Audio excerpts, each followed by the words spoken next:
Thank you all for joining us today for this session entitled Lessons Learned, How COVID-19 Safety Policies Impacted Production in BC.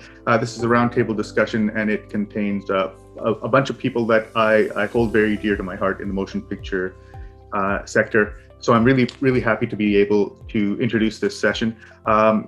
You will hear from, what do we got? 5 people on this panel. Hans Dale, Greg Taylor, Colleen Mitchell, Scott Parsons, and Jill Christensen, and I've worked with all of these people in my career in industry and enjoyed every minute of it. This session is also sponsored by the CMPA, the BC branch. So thank you to them for sponsoring this. If you don't know me, my name is Anand Khanna. I am the manager of motion picture programs and services here at Actsafe. First things first, if you're coming from Remo and haven't shut that down yet, please go back to that window. Don't leave this meeting, but just head over to that other window and mute yourself and switch off your video there so we don't have any crosstalk. And before we start this session, I would like to acknowledge the traditional indigenous lands that we all live and gather on today. Although this session is taking place virtually, we still enjoy the pleasure of living and working within an Indigenous territory. To highlight the importance of this acknowledgement, I would urge all of you following this session to visit the Native Land digital website and search the territory on which you are located. So that website, you might have heard me mention it in my opening remarks this morning. Again, that website is www.native-land.ca. Okay, so as I mentioned before, our panelists today are Greg Taylor, Colleen Mitchell, Scott Parsons, Jill Christensen, and this whole discussion will be guided by my dear friend Hans Dale. So Hans and I go back a long ways. His little bio is written here. With an ambition to work in Hollywood, spurred by his immigrant father's love for the golden age of cinema, Hans is a production manager, a location manager, a father of 2 teens who lives for his children's smiles, and an enthusiastic collaborator that enjoys the collaborative spirit of filmmaking. Sorry, cooperative spirit of filmmaking. I can't read today. Couple of things before I turn it over to Hans. If you have any questions for our panelists, I'm going to be moderating the Q&A.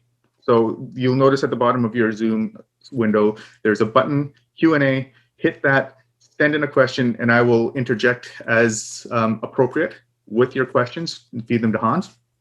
Do not use the chat box, okay? We want to send all of our questions through the Q&A section. There is a poll, 2 polls actually. A pre-poll will get started off in a couple of seconds. So there's that first poll that gives us an idea of who's in the room. The second poll is at the end, which is an exit poll telling us or asking you to tell us what you feel. So that'll come up at the end. So don't leave until you do all that. And Aidan, I guess we're ready for poll question number 1, if you have that ready for us. There you go. So actually, here's all 3 questions. What sector do you work in? What role do you have in this industry of ours? And what union, guild do you belong to, if you do belong to one? And then the 4th question, what do you do in this industry? So I'll give you a couple of seconds to answer those. And then we'll turn things over to my esteemed friend, almost I call him my brother, because he really is, Hansi. You take it from here. Thank you, and thanks for honoring me with that. I love being your brother, even though it's just it's a joke that we've pulled a number of times on a number of people. Thanks for doing this session, Anand. I know that we talked about this, a few months ago, and talked about what the legacy might be from all this activity with COVID. And all the protocols that have been introduced to our town through all the different ways that it's been introduced to our town, and how we've responded, which I think I'd say the Vancouver and the British Columbian film industry has really responded elegantly and beautifully and gotten things back up and running really quickly. But I think that the focus of this conversation or this round table really was spurred by an idea around what the lingering impacts might be after COVID protocols and the whole pandemic sort of fades away, that there is a legacy, of course, with changes in how hygiene will be treated, and we can touch on some of those things, I think. But I was really hoping to draw some attention to, I think, an element that was missed in the protocols and just in our response around mental health, and mental health in particular for leaders and people in supervisory and management positions. Because it's really hard to, for me, I know it's been very hard to recognize people in trouble, because I only get to see their eyes anymore. I can't see anything past that.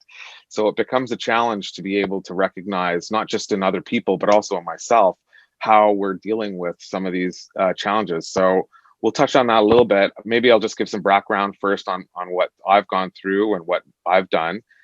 So I was brought on to a show called Turner and Hooch for Fox Television, or 20th Television rather, and to air on Disney Plus in July.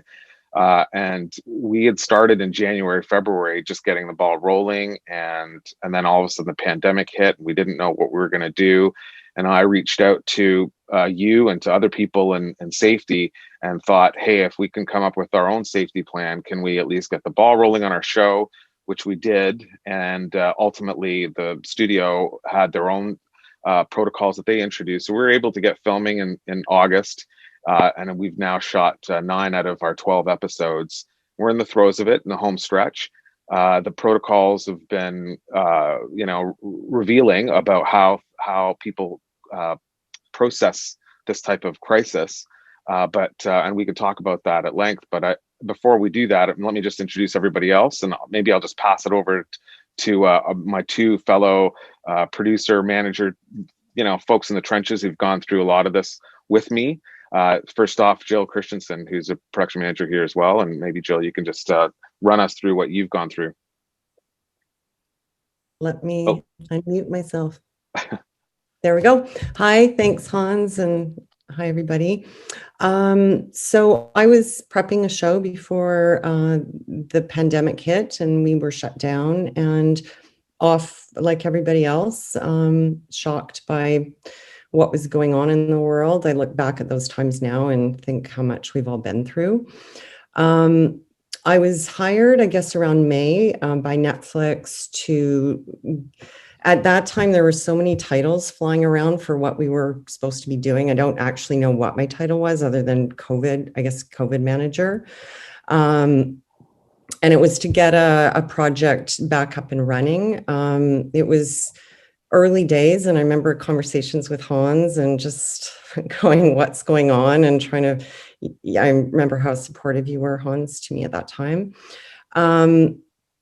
So it was interesting to me in how, and not surprising at how quickly everybody mobilized and how really incredible we all have been as filmmakers. And so I think our ability to pivot really, I think we should all be very proud of ourselves for what we've been able to do and how we've responded to the added tasks that are now part of our job, in terms of, just as Hans just said, actually, it's really like doing another project and having to run like a bubble of COVID production around just the task of making a movie, which if we ever return to normal is going to be a cakewalk after what we're going through now.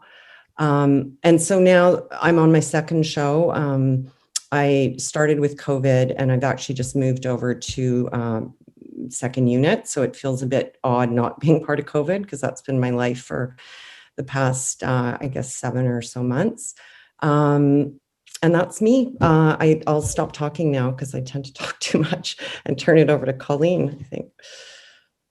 Yeah, hi. Well, I'm on Gabby Duran and the Unsittables for the Disney Channel. And I actually signed on in, I think it was December 2019 for a 6-month gig, and I am still on this show. So we are down to our last 2 weeks of shooting, and it has been, I'm stunned and shocked that we're still wearing masks now, because I didn't believe that we would be. When we got shut down on March 13th, 2020, I didn't believe that it would be possible that we would still be doing this, but there you go. We're actually going to finish shooting on March 13th, 2021, a show that should have been 5 or 6 months. It is relentless. And I know Hans is going to talk about the mental health aspect of this. And I worry every day about the crew and all of us that have to work under these conditions, because it's just, what we do is normally hard enough as it is, but add the COVID element. And I'm so impressed by the crew and the people and how well they do. And yeah, I don't know what to say. It's been, God bless unit managers. That's all I can say. And the fact that we've been allowed to add people to our productions to make this doable, because I'm producing on Gabby, and I think me and my production manager would have exploded and crumbled if we hadn't been able to support our team.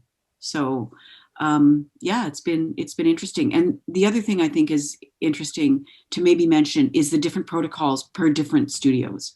Everybody seems to have, maybe the Warner Brothers shows are all the same, I don't know.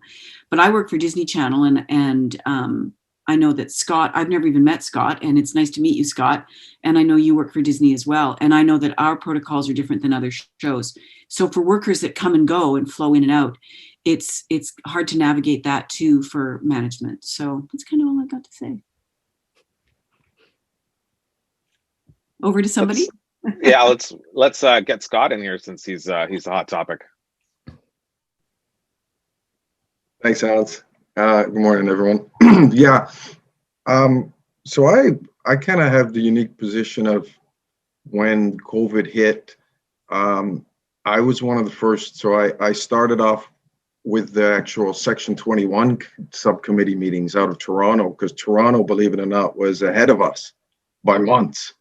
So I sat in the subcommittee meetings and sort of saw where they were going, and then we went down that same path.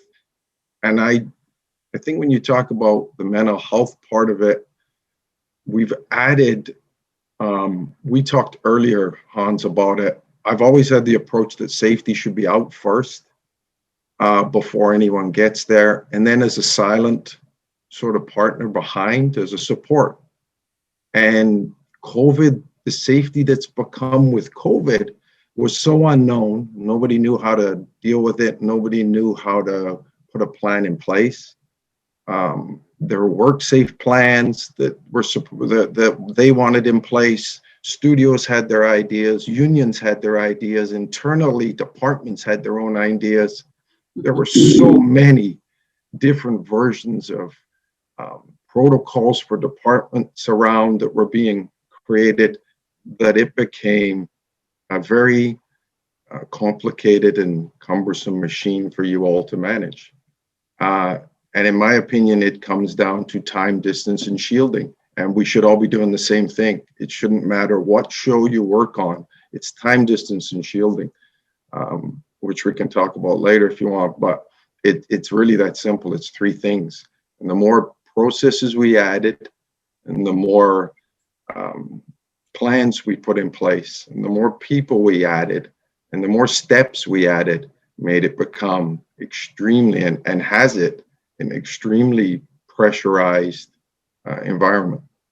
So.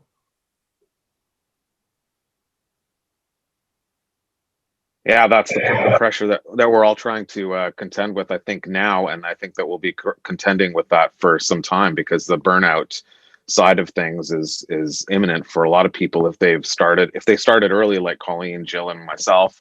I'm seeing it for myself, but I'll relate a little bit about my dealings with some of the things that Greg, maybe I'll let you speak first, and then we can circle back maybe just a little bit to process and protocols and things like that, and then we'll get back to what I hope is the meat of the conversation.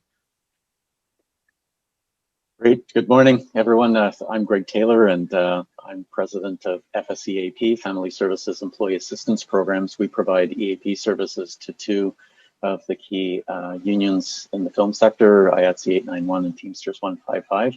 And also, we've been the consulting advisors to the Calltime mental health campaign, of course, that was developed by the 6 unions, and on a volunteer basis on their participants on the panel and on that committee. And we've developed a website that's at calltimementalhealth.com.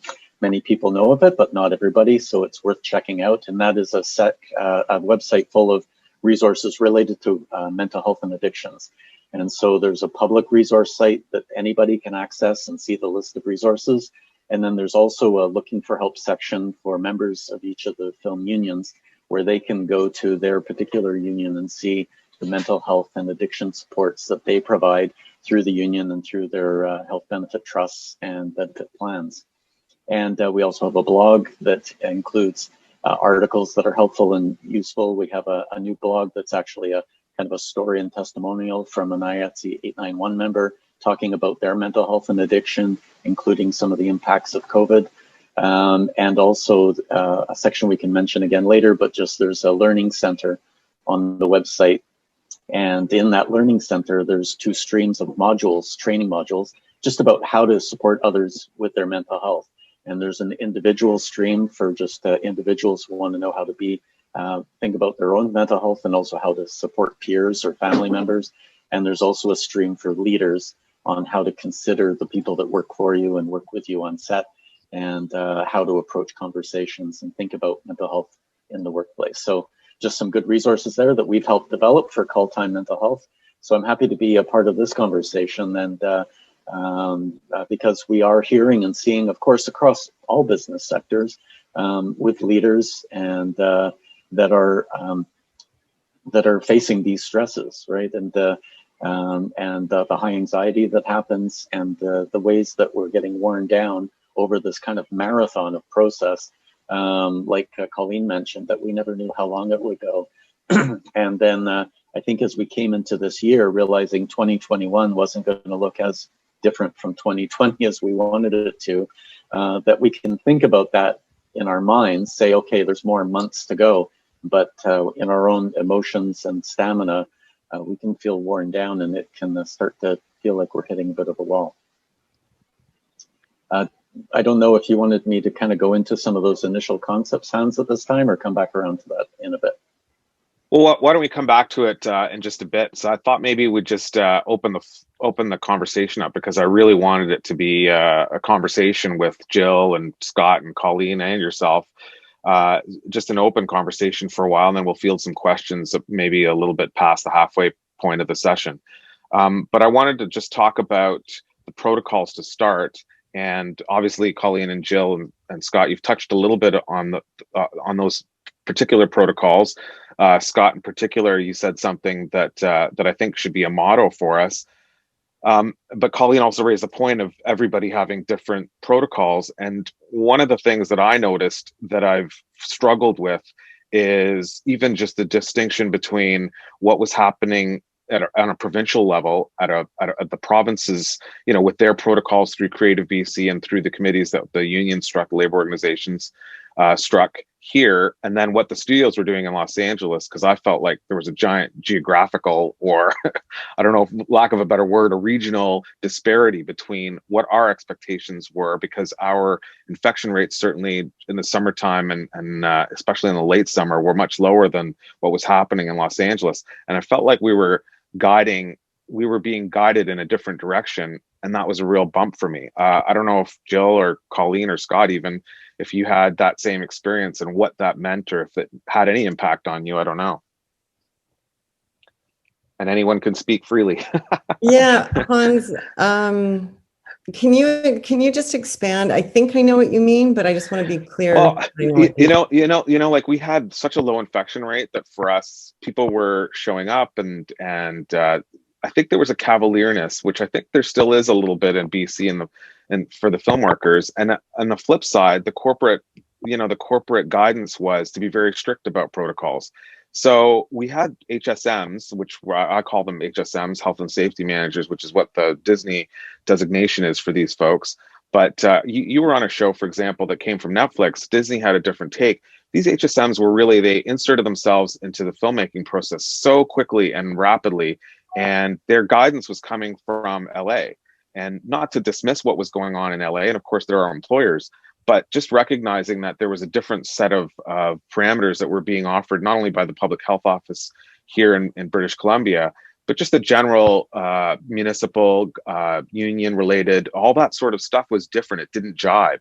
And I had a real hard time kind of reconciling things, because I think at that point we still were so heavy in the protocols. Like to Scott's point, there's 3 fundamental things that we really need to do, and it kind of got lost in the who is going to be the person in charge of doing certain tasks, whether it's separating people or whether it's enforcing mask use or whether it's putting up stations. All that stuff was super murky, and it also didn't correspond with how important it might be with how to manage the pandemic. I don't know, does that give you some sense of what I'm getting at?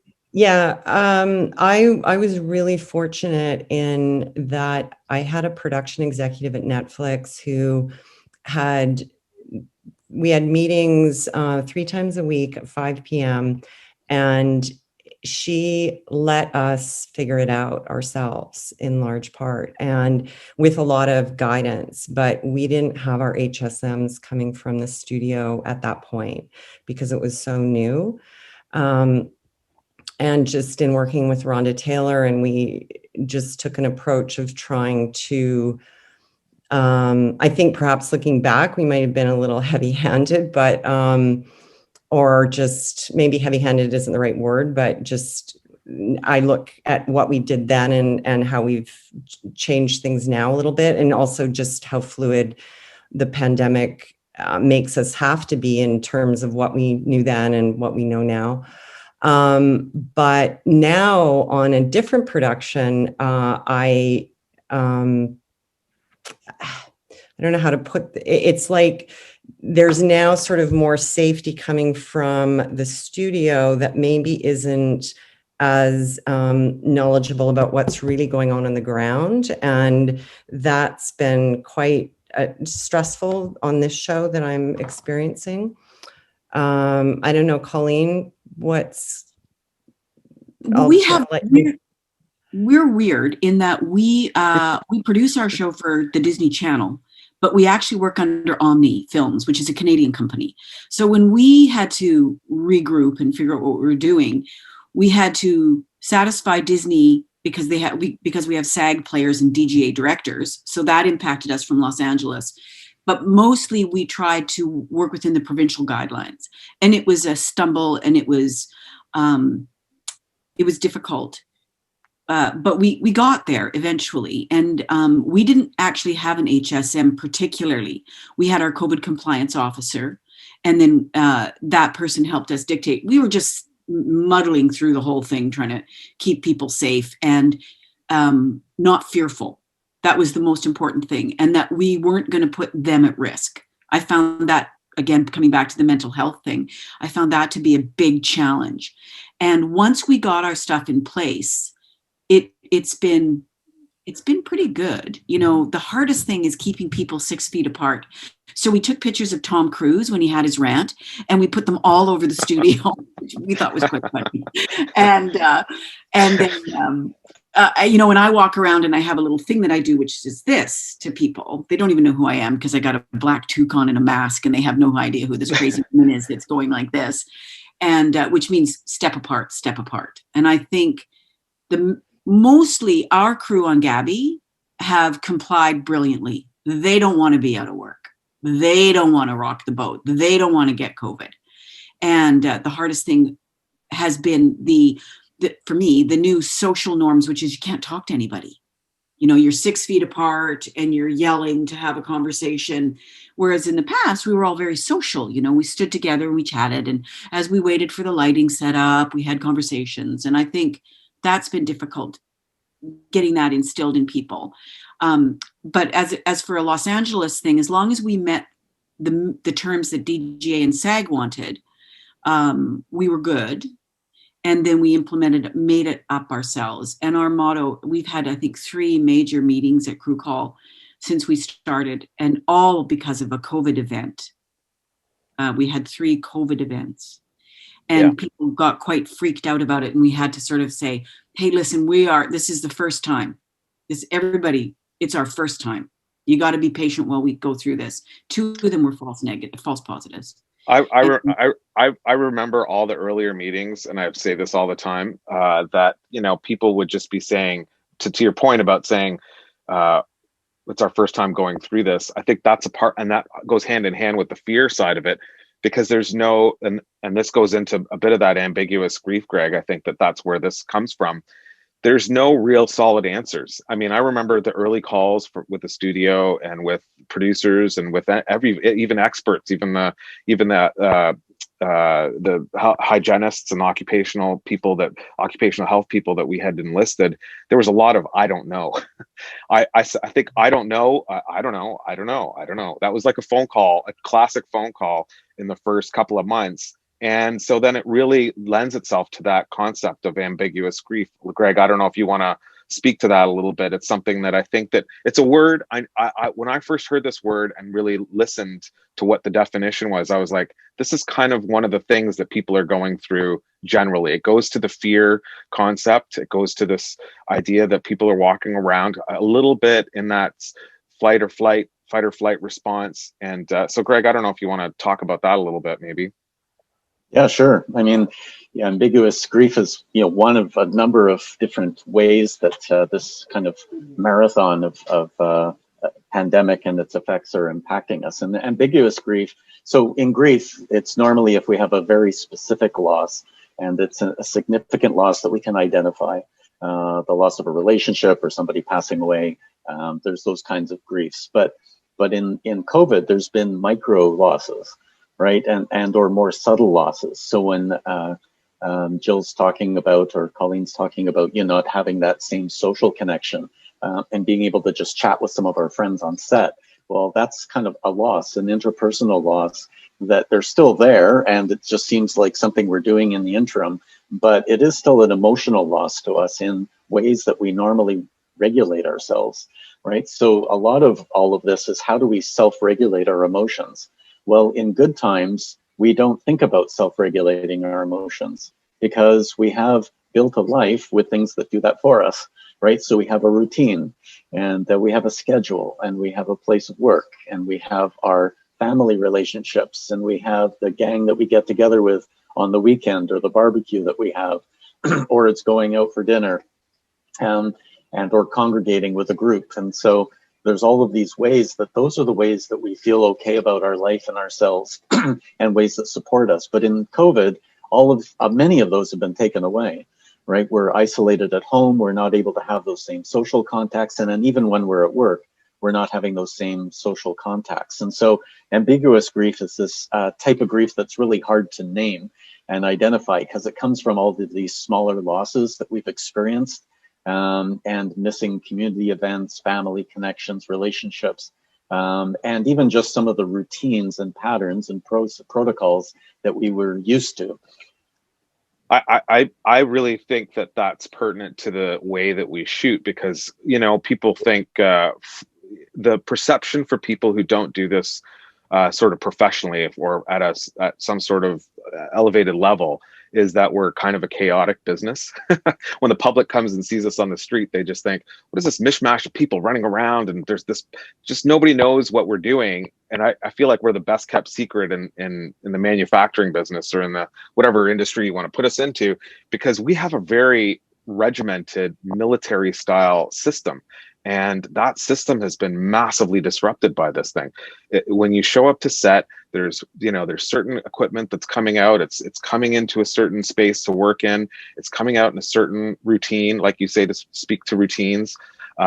There's a tradition around how the set's going to be managed. There's an AD, he or she is running the set, doing certain things. The camera folks are doing certain things. Everybody knows their task in this organized chaos that we call it. And at the end of the day, that routine is what we've relied on to get ourselves packing huge volumes of work into 10, 11, 12-hour days. And this pandemic really blew that open, because now, and maybe Scott, I was going to throw this at you. I mean, I know the conversations that you've had about safety being kind of ever present, but I feel like this is the first time that safety became paramount and ever present, even though ideally it should have been paramount. And in perfect world, it's always supposed to be the first thing. But I think we've taken it for granted a little bit. And I think that the pandemic really highlighted how important safety is, and understanding how to do a risk assessment, understanding how to mitigate risk, understanding that protocols that are introduced are there to help keep us safe, keep us alive, I know that we all want to stay working, of course we do, but even just staying healthy, and now that fear that comes as a result of not knowing if these protocols are going to work, that's stressful, and that reduces your cognitive load, and it creates these types of instances where you're doing another pass in your mind about what your workflow is, just to make sure that you're doing it in a safe way. Scott, I don't know if that's been your experience. Yeah, I think we made it too complicated. We did. Yeah. Off the top, yeah. Instead of treating COVID off the top as we would any other hazard that we deal with, and we deal with a lot of hazards on a film set and we are a well-oiled machine, which is why we deal with them. We treated COVID and made it a mega machine of how we were going to deal it. When I said at the beginning, and I still try to impart on people, that it's logistical. We're moving bodies. We're just moving them now and trying to move them at 6 feet apart. But our industry knows how to move things. We know how to do this. We're very creative.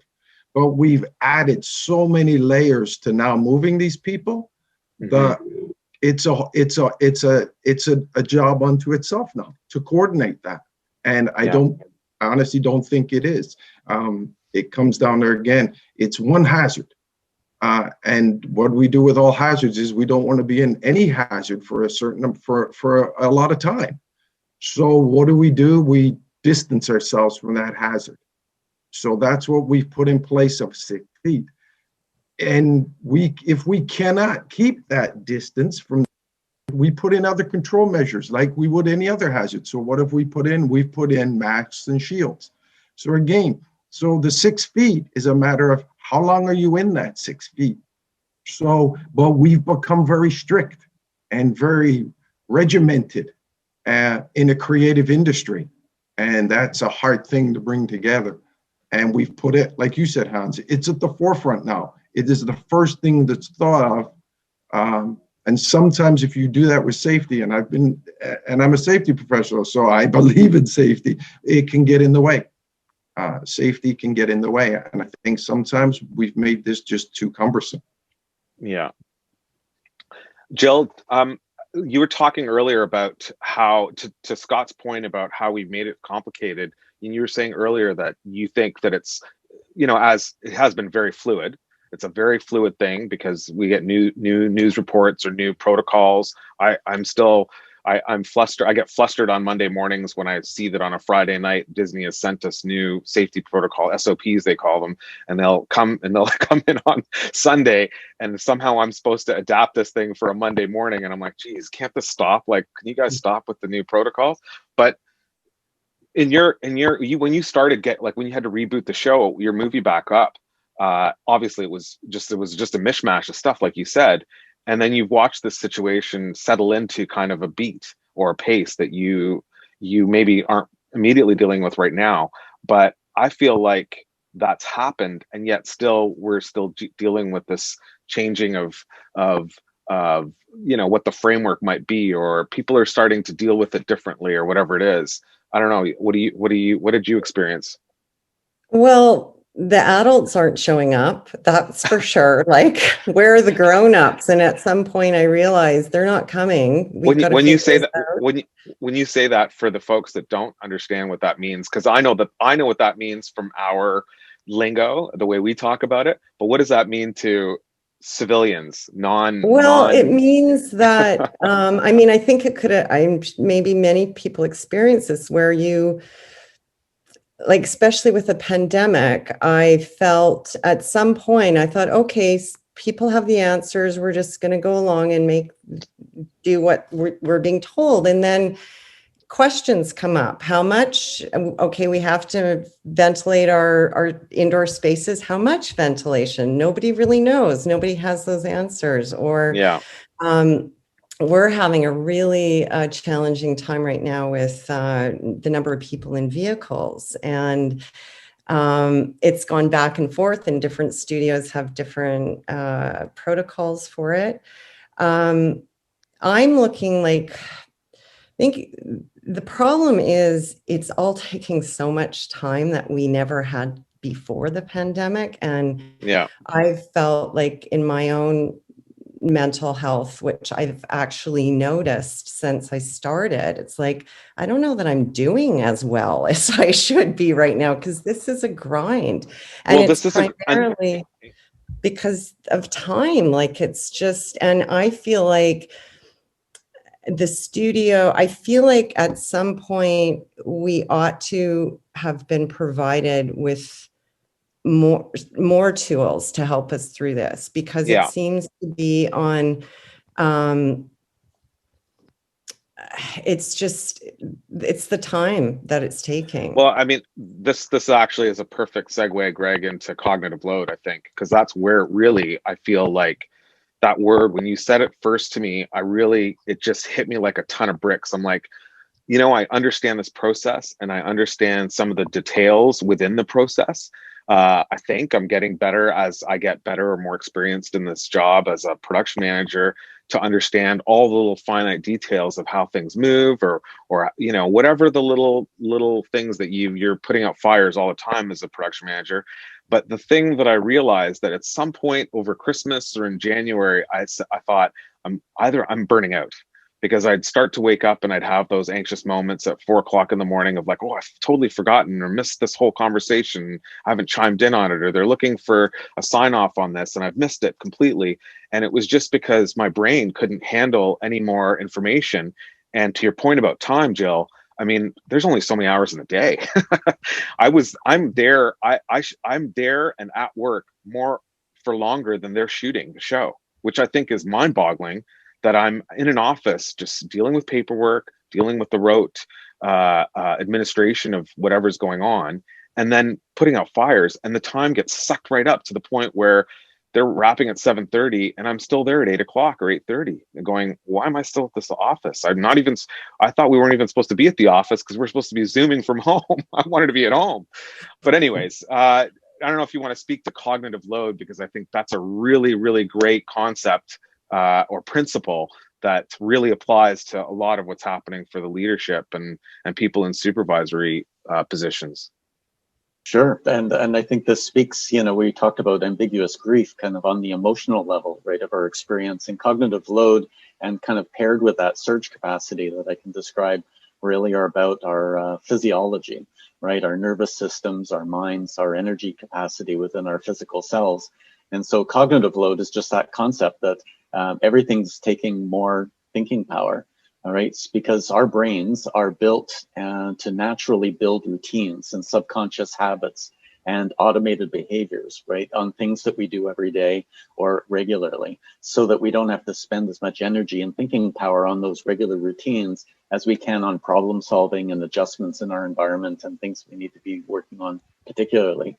But during this pandemic, right, the cognitive load has just been raised up, where we're not only having to think about our regular work, but some of those routines have been changed. So now we have to be consciously thinking through how we're behaving. And so like Jill and Scott were mentioning, and yourself and Colleen, just about how the way we were doing it, right, that process that we would go through every day now has this layer of how distant am I, and what are the protocols and the ventilation and all of those pieces that have to be layered on our regular processes. And then even the regular way we did things were interrupted. So it's just that cognitive load just means that extra level of consciousness and conscious thinking we have to have on each of the things we do. And what that then leads to is surge capacity that we have, and overwhelming our surge capacity.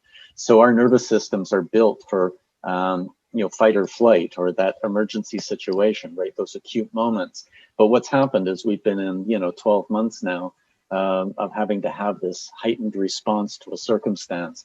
And so we've just overwhelmed our surge capacity and our nervous system's ability to do that. And so that's why people will, after a year period, although we've established routines and we've established protocols that we're enacting, because of that surge cognitive load that we have, that you can find yourselves forgetting things that you normally wouldn't forget. And it's because your nervous system, your mind, your brain are taxed out. And at some point it stops recording sometimes moments, conversations. Yeah, my hard drive is full. I keep saying my hard drive's full, yeah. And I have to purge something out to just take in more stuff. I can sort of see Colleen's got something to give us here, I think. Colleen? Well, no, I was just going to say, I think that I love listening to Greg. Like, I wish we could pay people, put all the crew on a day's pay to hear the things you're saying. And I'm making little notes here because I feel them all. And the weight of managing in COVID is beyond comprehension for people. It's not enough that we have to satisfy our employer, but we also have to make sure the crew knows that we're not going to compromise them to get the show done. And that's been a real challenge, I find. Jill and Hans, I don't know if you experienced that. I think 100%, Colleen. I think that that's like the root of what I think is missing for us as leaders or as managers or supervisors is just really we're caught in this trap of having this to, it's funny when you said you're waiting for the grownups to show up, Jill. I kind of feel like we've been kind of left here to figure this out and manage this on our own a little bit. And we've got the pressures of delivering a show or delivering it safely or, managing to adhere to, one of the big things that people get confused about in our whole situation is the testing component. The testing component was developed by the studios in a negotiation with American unions as a means to creating a safer environment. But that came into massive conflict with what the public health office here in BC wanted for British Columbians. So for a while there, we were in this trap of not knowing what to do about it. Obviously, in August, I remember very clearly we went down for a few days because there was no facility to manage all the testing requirements that we had. And now, businesses have popped up and there's lots of unregulated testing going on just to satisfy this contractual obligation. And it starts to get frustrating because I always say, is this really a safety thing? Is this really going to make people safe? And then the flip side of that is the information around it to the crew, because they're like, well, I'd like to test 7 times a week because that's what's going to make me safe. And I'm like, actually, it's not going to make you safe. This is a monitoring thing. And it's also here to, satisfy a contractual obligation that the studios or a negotiation that the studios have made with the unions. So it's, all of that stuff blurs. And to your point about cognitive load, I mean, this was stuff that I had to break down in my brain to be able to explain it to crew members with any authority. And there was nobody else that was really in our context, because as the sort of lead Canadian here or the lead British Columbian on the project, my American producers don't really understand a public health system and how that impacts how we administer our public health. It was like, well, why can't you just pick up the phone and call a company and pay for it and then it's done? And I'm like, that company doesn't exist here in Canada because we have a public health system and we just don't have that kind of facility. So anyways, I think it. Oh, sorry, yeah. Hans. No, go, keep going, please. Yeah, I was just just had a thought. Like, I find it ironic that so many ways, not just in film, just in the world, this pandemic has blown the roof off of a lot of situations. And I think for film, perhaps, shared hummus bowls aren't ever going to be returned to. And there's a lot of things that the pandemic, I think, has brought about to make our workplace much safer, just hand washing machines or stations, that kind of thing. But I wish they were what machines. Hasn't just go through a conveyor line into set. Exactly. So physically, we're probably healthier, but mentally, we're not as a group. And I don't want to be on this panel moaning about my issues as a manager. The crews, like, I see it daily. On Friday, I had 2 people who were breaking down emotionally because of the pressures of the job right now. And there's days where I'll just look up and go to my colleagues and thank goodness we can be around each other. Although we're in mass, it's not the same, but we can still have that kind of collaborative spirit that we love about filmmaking. But there's days where I just look and go, this is intense. This is really intense. Yeah. And well, I think a part of that is exactly why we have to have, and I think it's going to have to be something that we do locally. And this is a part of this. Actually, this part of this conversation really was spurred by that concept. Is that there has been physical health is being kind of addressed with all these protocols. Emotional, mental health, We have some resources that the unions and Actsafe and folks like that have been brilliant enough to put together, but I just don't think it's enough. And I think that that's what's missing for us is, as managers and leaders, is resources where we can go and say, how do I put this in the box that I can manage? And I don't think it's moaning about it. I think that the best way to normalize it, because what I've seen is that everyone's going through this. Every time I talk to you, I know you're going through the exact same thing that I'm going through. And if I talk to one of my department heads and they're having a hard time with the 30 carpenters that work with them or whatever it is, everyone's kind of going through the same particular dilemma of being caught between the expectations and requirements of a job that are already challenging to meet in the best of times, and then managing all these people who are, some of them are falling apart, like you said. I know What that Greg said about, sorry, Colleen, go ahead. I was just going to say, at our we have somebody that's a very serious mental health advocate on our show, and that person came to us with all these things and said, I'd like to put these all up, and Calltime mental health is one of them, and we laminated them, and they're everywhere, because the mental health portion of this in all aspects of our lives, outside of work even, is brutal. I've got a 21-year-old and a 23-year-old, and to me, the mental health thing is the biggest issue that we're all going to come away messed up from when this is. I don't even know if I want to do another show in COVID. Like, seriously, I'm hoping I'm not spending any money anywhere that I can stay away, because it's so hard on everybody.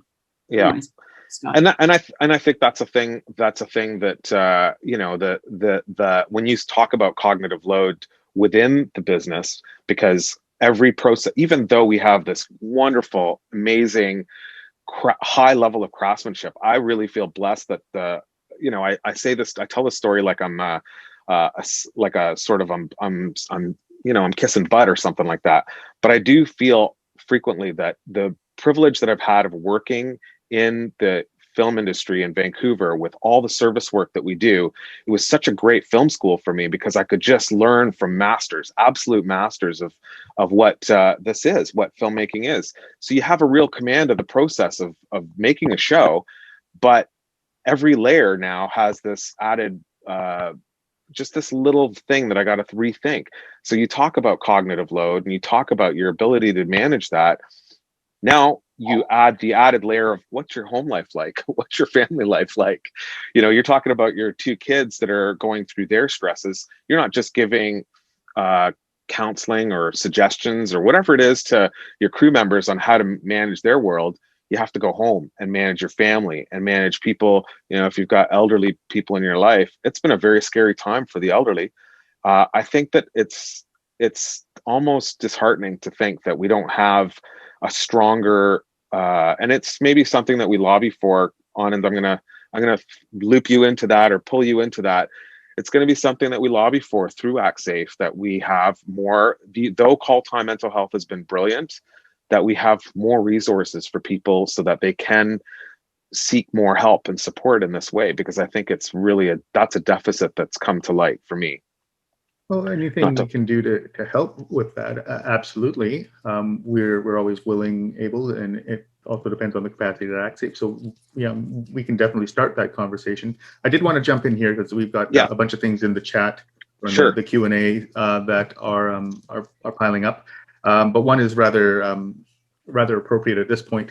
The last question that we've received: if production managers are overwhelmed, what is the budgetary support that you can request or demand for hiring more unit managers and trainee production managers, if that type of thing? So I don't know if open to the 3 panelists in the management side of things.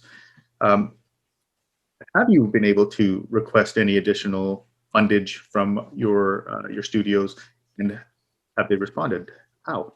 Well, I'll throw that to Colleen first, since she's a producer, so she's in a sort of a pseudo different club than me, certainly. Well, for us, we have this joke at the office called Coded to COVID. We actually ordered our PM a stamp that says Coded to COVID. And to get up and running, we were given some extra money to get that done. And I don't know if that money will stay. Certainly, every single production manager I know has said they've never worked so hard and that this cannot be done without support. So you just have to put that into your budgets moving forward until this is all gone, in my opinion. Right now, I think everybody's been pretty supported. Hans, I think you have. Jill, I think, you know, I know we're all chums and we sort of talk to each other. So overall, I think most of the studios and networks that can afford it, and because they need content, I think they're all trying to find the money. Who I feel badly for are the shows like Family Law, that is a Canadian show, or anything that doesn't have the money that Disney has, or Sony, or Warner Brothers. I don't know how they're going to do it. Yeah, Jill, what do you think? Like, I have my own, I have a take on it that I'll throw out there, but I'd love to hear from you too. Yeah, I'm struggling with a response because on the one hand, yes, there's a COVID budget, and my job on the last show was to manage it, and this show the same, and now I mentioned I'm on second unit, but it's still, you know, one response we had on Netflix and we're doing on this show is to shoot 10-hour days, but there's more to do in that 10-hour shooting period. And so I'm still observing a lot of people stressed around me because of working during a pandemic and what that has meant for all of us. I mean, frankly, I've never found a great deal of support for mental health issues in film pre-pandemic, or it's a stressful environment to work in. And I think this is just, for a lot of us, has just pushed it to the max, where I find myself thinking, just like Colleen, I'm not spending money right now because I just need time off. I can't wait to get to the end of this show and I don't have to deal with this anymore. And that's not, I think, how we ought to be approaching our jobs, is feeling so stressed out that the only avenue is it ending so we can get some relief. And that's the way, I don't think I'm alone in feeling that way. And for department heads, sorry. You're not alone. You're not alone at all. I don't think, ever. I don't think that there's anybody at this point that should feel like they're alone because everybody's going through this at some level, you know? Yeah. And I think, you know, for crew, it's, you just kind of look at people, it's hard to have lost that social connection in the way, like Hansi, you're saying, you know, it's like I love that expression about film. It's like the military meets the circus. And that's, I think, you know, why it works brilliantly in the way we have organized ourselves for the most part, other than I think we work too many hours. But that's driven by the budget and the dollar. And I don't know how you're ever going to get away. I just don't know how you're going to get away from it, because it seems that, but there must be a way, because one of the reasons we're all talking here is to try and solve some of these issues, and maybe by bringing them to light is the first step, and talking about what's really going on out there. Because I see a lot of people that are really, really stressed that I work with. I think the only thing that I would add, or I think you're dead right, that I think I see just the general like, I know for me, my stress levels just gone up probably in the last few weeks, maybe, or the few months, where I'm just feeling burnt out, or starting to approach that burnout sort of feeling. But to answer the question that attendee asked about, are we seeing more help from UMs and from the studios and stuff, I would still say that sometimes the solution isn't throwing more money or more people, it's a problem. You know, this is a universally misunderstood, or there's no developed culture around what this is, because it hasn't existed. It didn't exist before. So sometimes when you throw more people at the problem, you're actually compounding your own problem, because you're adding more people that you're going to have to teach and guide and create more understanding about how you work, or how the show works, or what the show is. So, you know, sometimes it's almost better to streamline in a way. But how do we create systems, or how do we convince people to adhere to a system that might optimize what you're doing? That's the bigger question I have. And it's hard to do for us. That would be I would say my challenge, is because our employers generally, for the types of work that the three of us are doing, is for LA studios. They're not here. They're just not here. And there is no HR, there is no HR department that's based out of Vancouver, or, you know, the unions have done a great job of helping and supporting us that way. But I have to call Scott. I have to call Scott and say, hey, dude, I don't know what to do in this situation. And Scott's one person that's doing, I don't know how many shows are you doing, Scott? Like 65 shows? What's going on? You know? So that's a lot. Yeah. And I think to Scott's point, oh, sorry, go ahead. No, go ahead. But I just wanted to come back to what Hans just said, because it kind of ties into another question somebody's asked in the chat. But I'll let you finish first, Jill. No, I was just going to say to Scott's point that this has been overcomplicated. One thing I've noticed about my first show and the second show is how much more we streamlined the COVID department and just really trimmed. We call it a lean and mean team. And because Hansi's right, the more people you add to the equation, then you've got more people on set who probably shouldn't be on set. And so that's what I just wanted to point out or mention, because I think Scott's right. It has been maybe overcomplicated. Okay.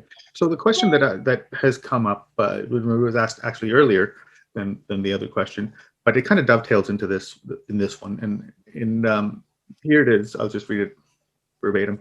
If protocols keep changing and the goalposts keep moving, do the presenters see any value in harmonizing or standardizing the system across studios and productions? So that's basically I thought this kind of speaks to what you were just saying, Hansi, in that we have all these different studios and different protocols in there, and the distance involved from Los Angeles to Vancouver. Is there value in this? My personal take, and it may be not the popular answer in a way, you know, Scott's probably laughing at me now. I don't want to say that it's harmonizing things is wonderful in fundamentals or in philosophy, I think.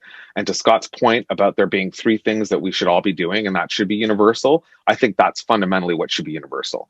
We should keep our distance, we should wear our PPE, and we should sanitize, and those things are the fundamentals of this whole thing. Now, every project's different, and every filmmaker is going to have a different way of making their project, developing their project.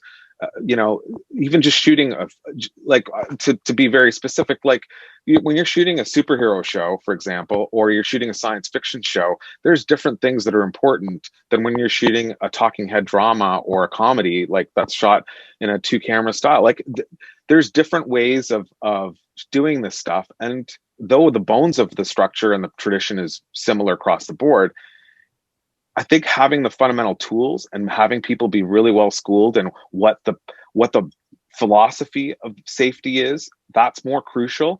And once you have that, then you can apply that to every situation. And you always have that fundamental to run back to and say, hey, well, a good example to your point, Jill, about people in vehicles, for example. There's rules around from the studio that say there's only a certain amount of occupancy that you can have. But what if you do a show that's predominantly in your car? We're not going to change the show, or maybe we are, you know, maybe that's something that the producers in the studio have to decide. We're going to change the whole show, and we're not going to be about being two people in a car and having conversations. Some of those shows, I'm a big Curb Your Enthusiasm fan. If Larry David wasn't sitting in a car having, banter between him and whoever he's driving with, like that's 40% of the show, you know? So I think having the fundamental tools and the guiding principle is important, but I don't know about universal protocols, because I think we get heavy-handed and they become too fixed, and then we get stuck in that fixedness. Changing too quickly. I think it's too fluid to start.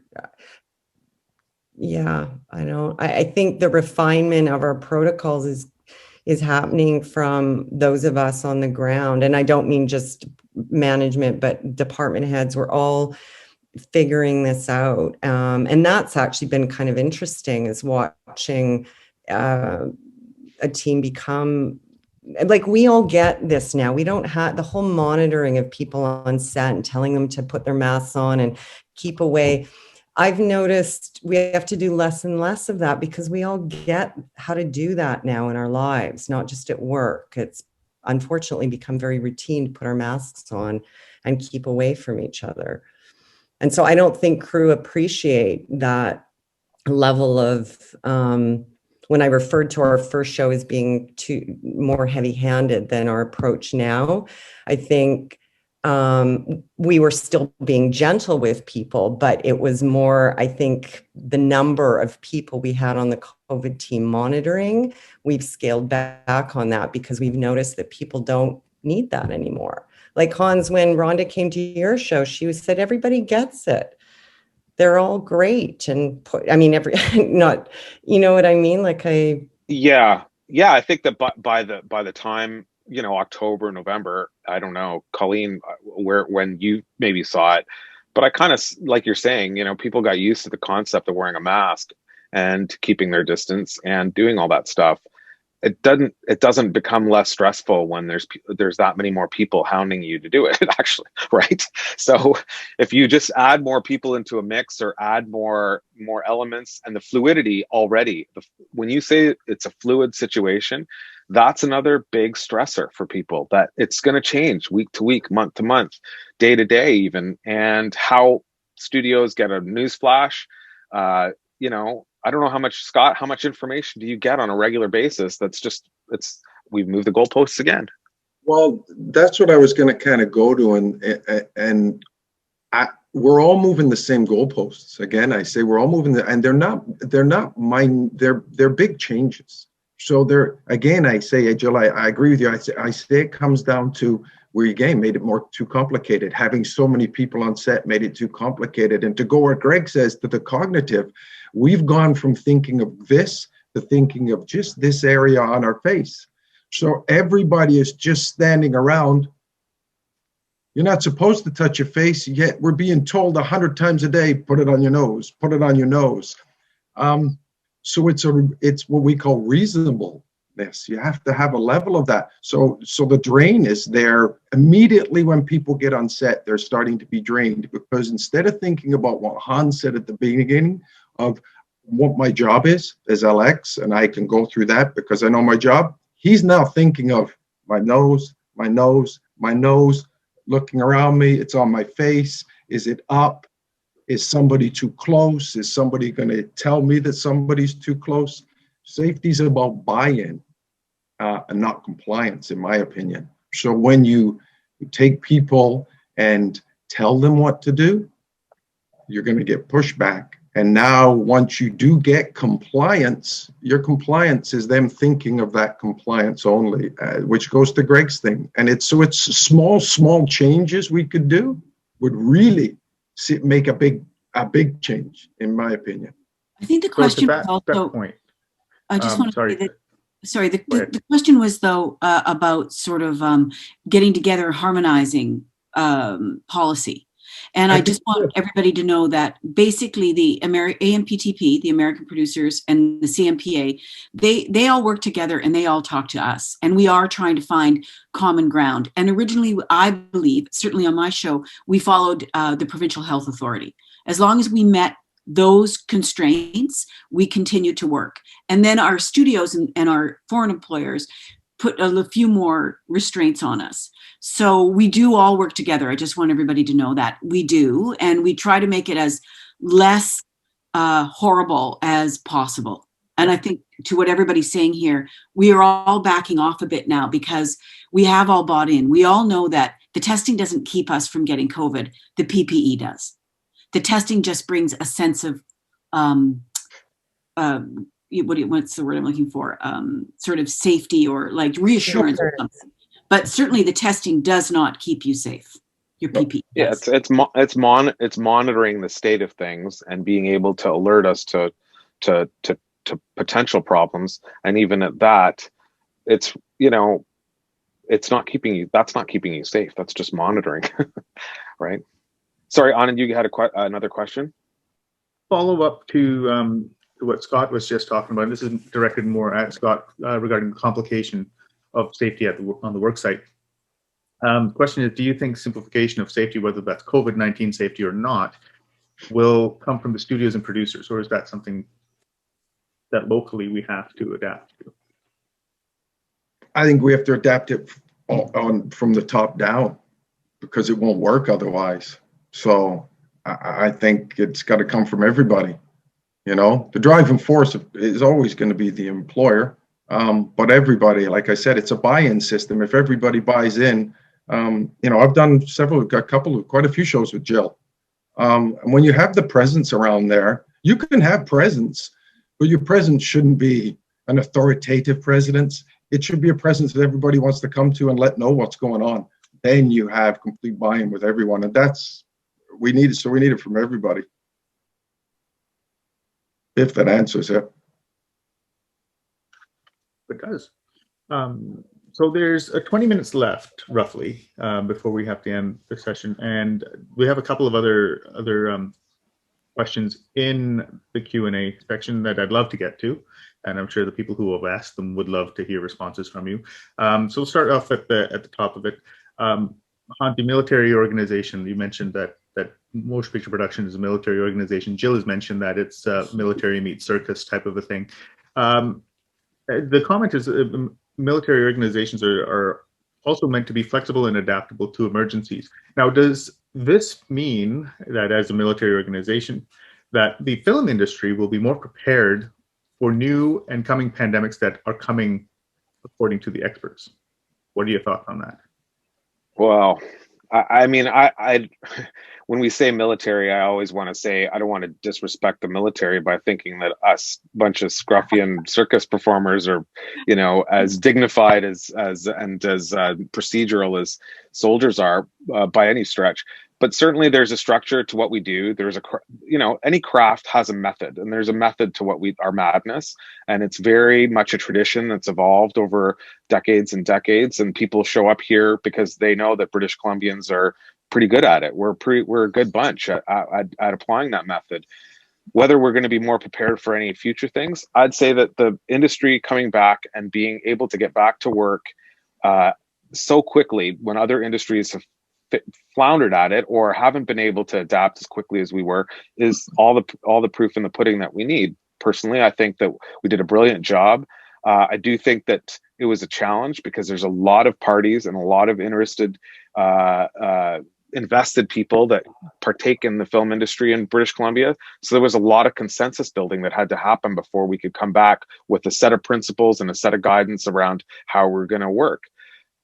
But we did it, and WorkSafe was almost, and WorkSafe being the authority, I think, was almost catching up to us. Scott, correct me if I'm wrong. In a way, we came up with our suggestions, the studios helped, and we were back at it, and we almost had to get WorkSafe to come back and get on board with us. So in that way, Scott, I mean, you can speak to that, but I think that we're a very adaptable, probably the most flexible business there is, 100% of the way. Whether or not we're going to be able to adapt to another pandemic, this is the part of it that I think is what's crucial about this talk, is that people are burnt out. If that pandemic hits in the next year, I'm not sure that the druthers are there for people at any level, whether it's management, whether it's people that work with the unions, people that work at Creative BC or any of the agencies that help support us.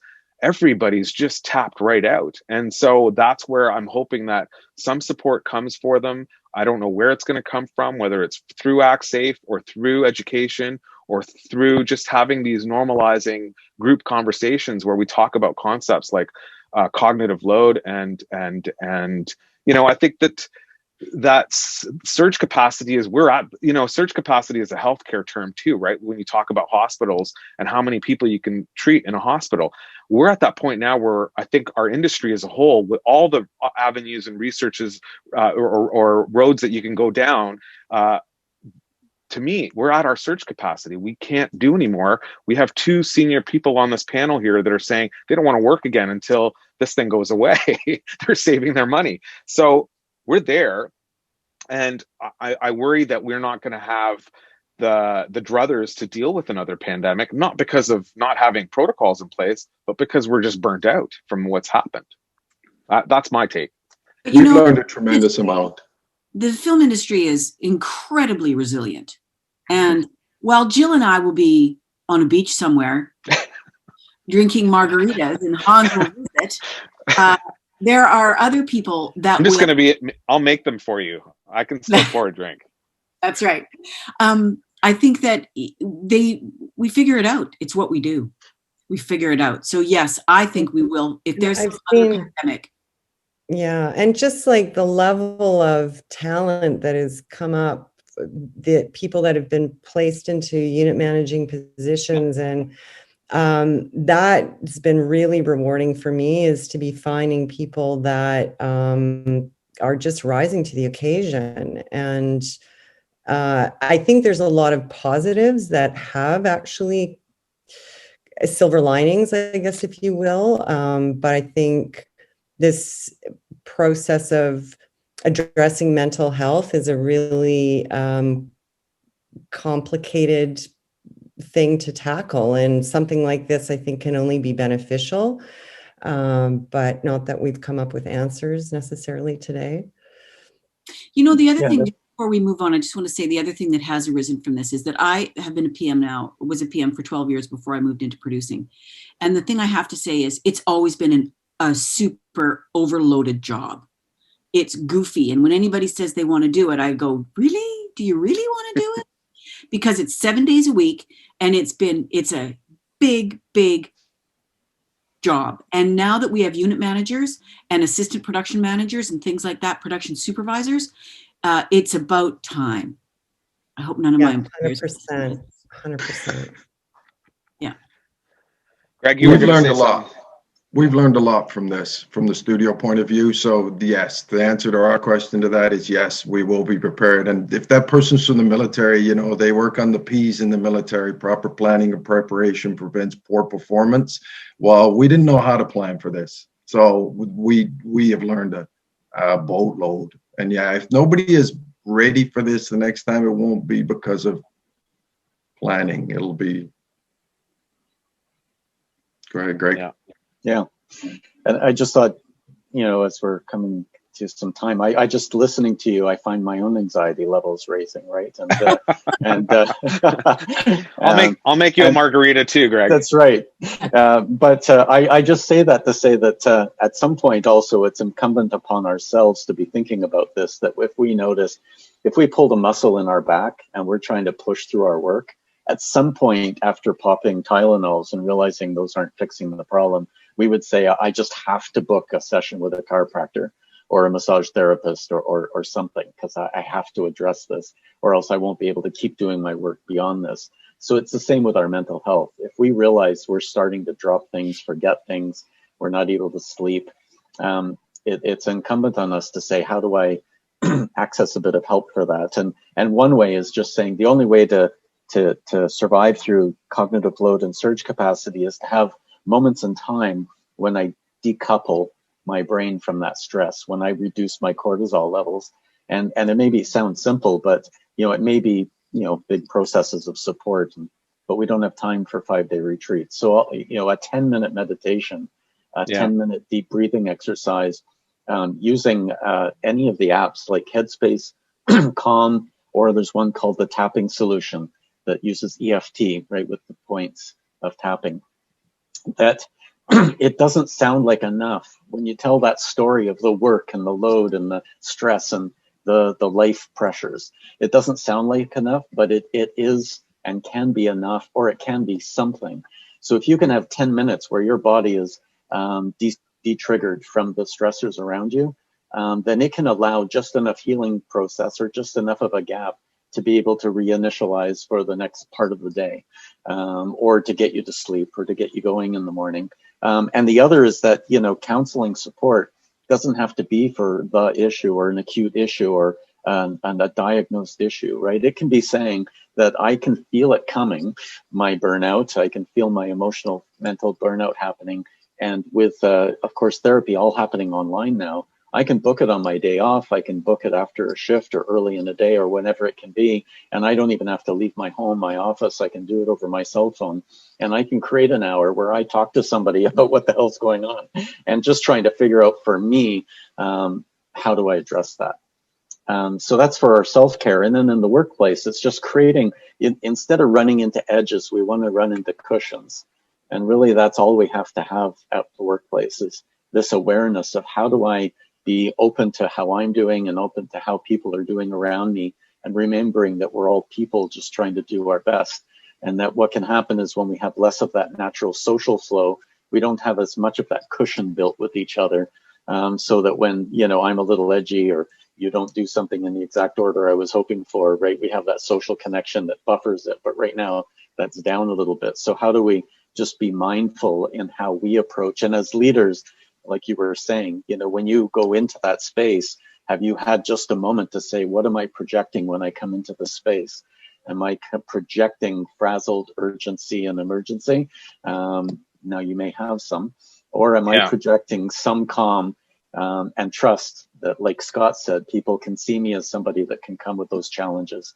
And it may be a mental health challenge or a bad day, and be able to say something and just having enough resources to know how to respond to that person. So I hope that helps. That does help, and thanks, Greg. I appreciate all that, because I think that's I think that's part of the legacy of this whole thing. I know, there's probably a few more questions still here that we got to hit too, right before, or you'd like to. I see Jody from the city of Vancouver's asked a great question, but you go ahead, Anand. Oh, do your job. Not hearing you. So, can you hear me now? Yeah. Okay, yeah. Good. So Stephanie, I just wanted to say, does Greg's explanation answer your question? I think it might have. Now let's go to Jody's question, and I want to tackle a bunch of the PPE and testing questions that came through. There's a whole track of them, but we'll go to Jody's first, which is, and I'll read the whole question. One of the common concerns I receive from the public is the misperception that film crews don't follow a COVID safety plan. I know you have a number of measures in place. Do my best to articulate that, but I'm wondering if there are any thoughts by the panelists on strategies for increasing public awareness of what you are doing.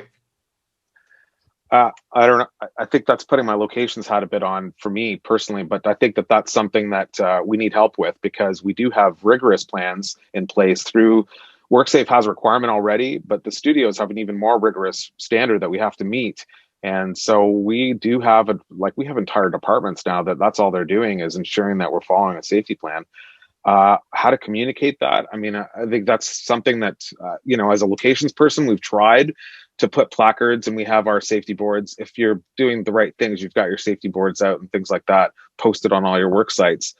But I just, as a general messaging thing, I think that's something for NPR, kind of the greater good, the greater organization to relay, because I just don't know how individually, besides doing the things that we have to do through WorkSafe, I don't know how we can throw that on a show. I don't know. I just don't know. Yeah, I mean, there's a reason our industry across Canada, from Ontario to here, has been left open, and that's because of the protocols we have in place and the testing. But for the people that are on here, we do the protocols and the plans have to get submitted to WorkSafe. WorkSafe has to pseudo approve them, be okay with them. If not, they give you suggestions and you adapt your plan to suggestions. And now you guys have been heavy involved in that for a lot of shows. And then you've got multiple visits by WorkSafe. So you have at a minimum, I think 3 inspections, one at the beginning, one halfway through, one on an external set visit now. So they're very present. So, and as I said, the studios, as everyone on here will attest to, the protocols that are in place are extremely detailed. There's a lot of steps in some of these protocols, which is a whole nother thing for traditional safetyist like me. So we'll leave that.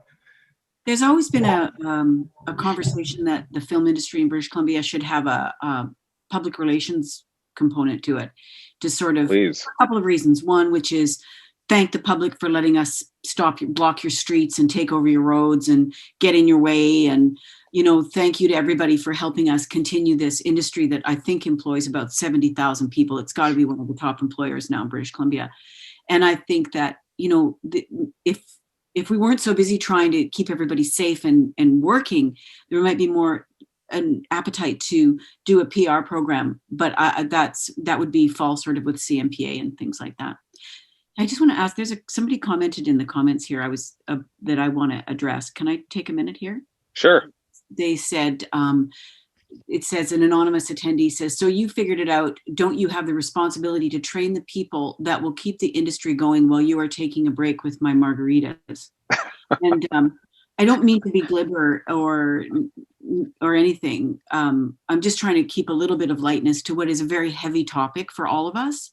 And I think that we figured it out for now, and everybody I work with has figured it out, and we're all sharing it with each other on my show, on every show, at the Directors Guild of Canada level, at the CMPA level. We're all learning, and we're all passing it forward and sharing it forward.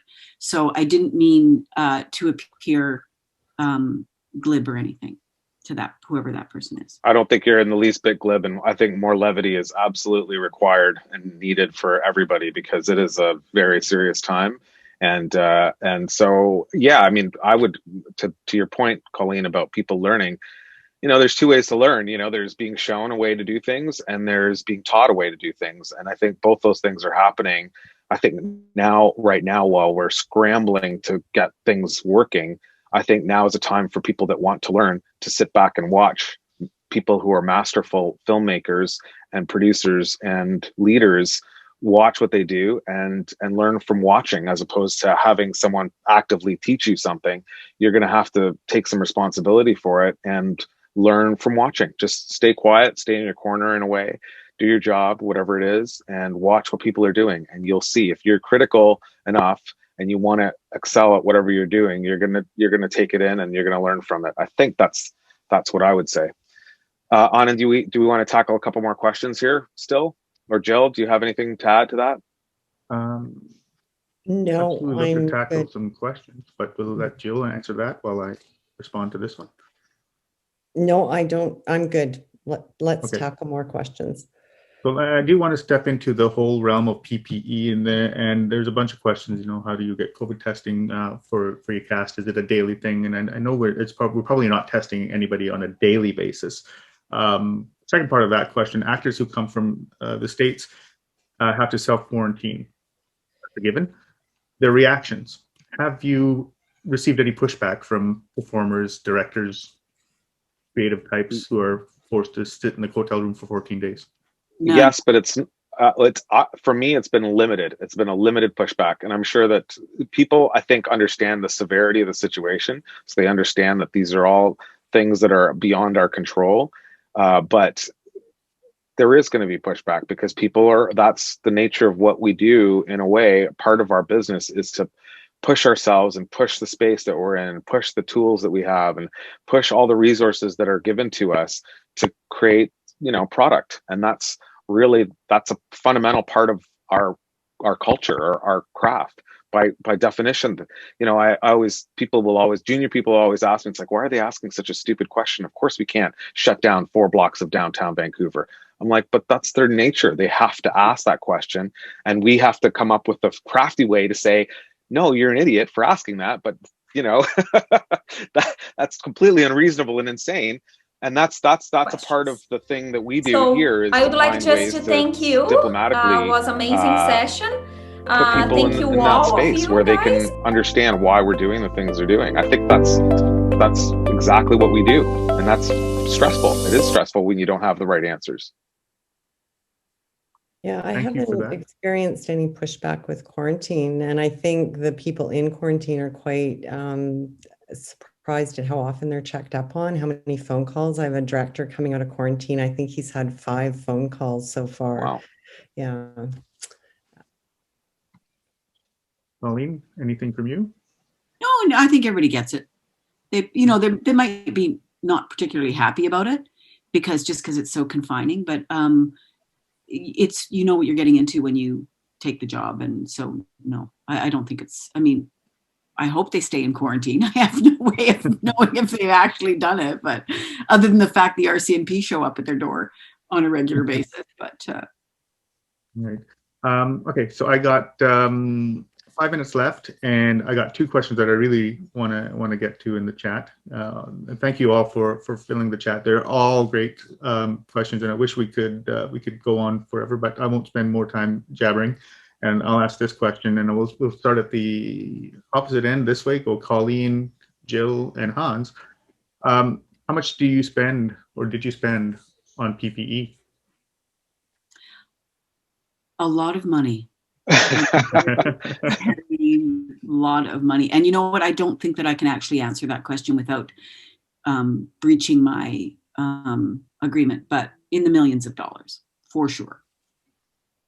Yeah, what we found was helpful, and I still think it's a good approach, is letting crew have whatever PPE they want, and different styles, different fits for different faces. And what I noticed with Netflix, and they would be candid about it on meetings, knowing that our PPE might be going home with people on weekends, and maybe extra PPE was taken, and they were just fine. That's good. That means people are wearing masks. We have no problem with that. And so, yeah, it's a lot of money was spent, not as much as we thought, but just because I think we over budgeted on my first show. But this show, I think people appreciate having some options and knowing that it's not great that we have to wear masks. Nobody likes it, but at least we'll help you get into a mask that is the most comfortable for you, because it's not easy wearing a mask for 12 hours a day, that's for sure. Hansi? Yeah. I mean, I think that we probably spent too much on PPE too, but similar to what Jill did, is we were really trying to give people as many options and as much comfort as we possibly could.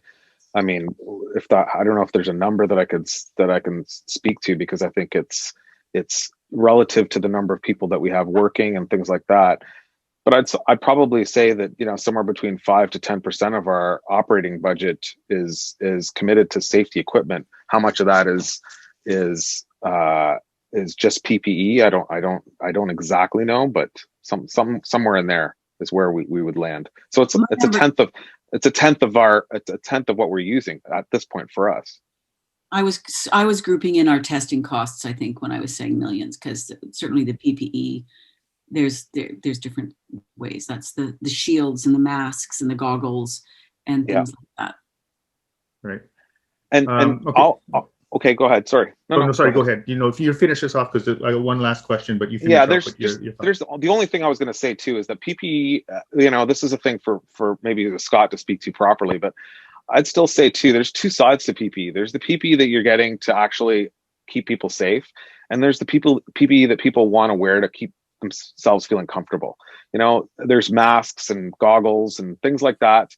I don't want to dispute the science or have our arguments with anybody over it. I just get it because I feel like this is really just for crew comfort. I know for me personally, I've read enough and I feel comfortable with a face mask and keeping my distance, like the face masks that cover the lower under my eyes. But I'd still say the same thing, that sometimes we just have to create comfort for people because it reduces their mental stress.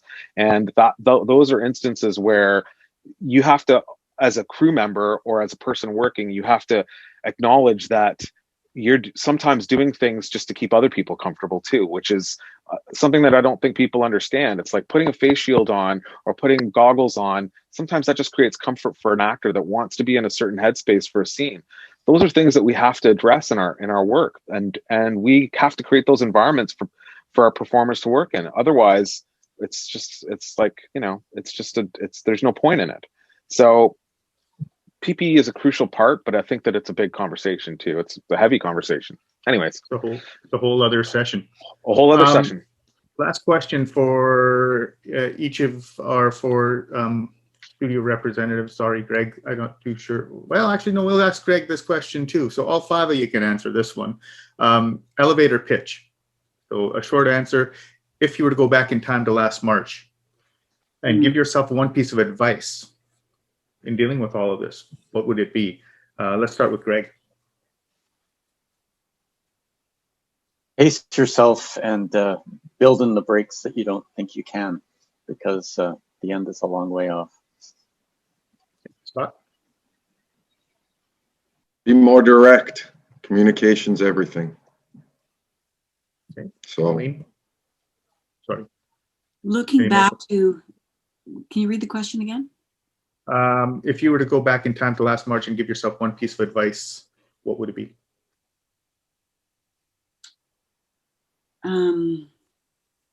Pace yourself. Pace and educate, I guess.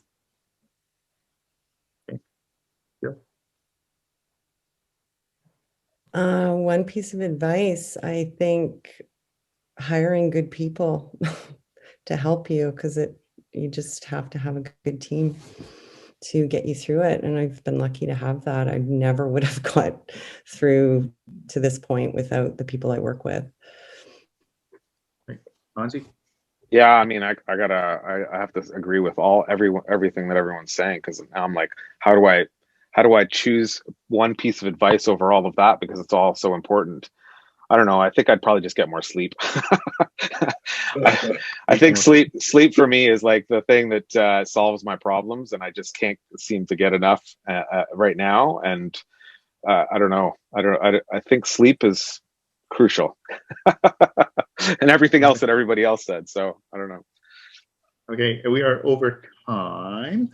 So by a little bit, and I wish we could answer a lot of the questions that are showing up in the chat. They're fabulous questions, and like I said, we could have filled a whole other session with what's in the chat and this discussion. So maybe we can invite you all back at a future date, sometime between now and maybe June, once your productions are all done and you've had a chance to breathe and do this again to a different audience. Colleen's backdrop's going to change to a beach. Right? It'll just be a beach. That's right. Can I just I'd just like to know what this production ending and getting a break you're all talking about. Okay, yeah, well, that doesn't work for you, I suppose. Greg, did you say you wanted to? No, I just appreciate the conversation, and the fact that you're having this conversation. You know, like you said, your sector is having advanced conversations, and it's been ahead of the curve. Can I just say really deeply from deep down inside of me, Greg, I appreciate your time on this. And I think it means a lot to me personally. And I want to thank Jill and Colleen too for coming out and on for helping us have this just quick conversation about this. It feels quick because it's 90 minutes is not enough for what we've gone through the last year.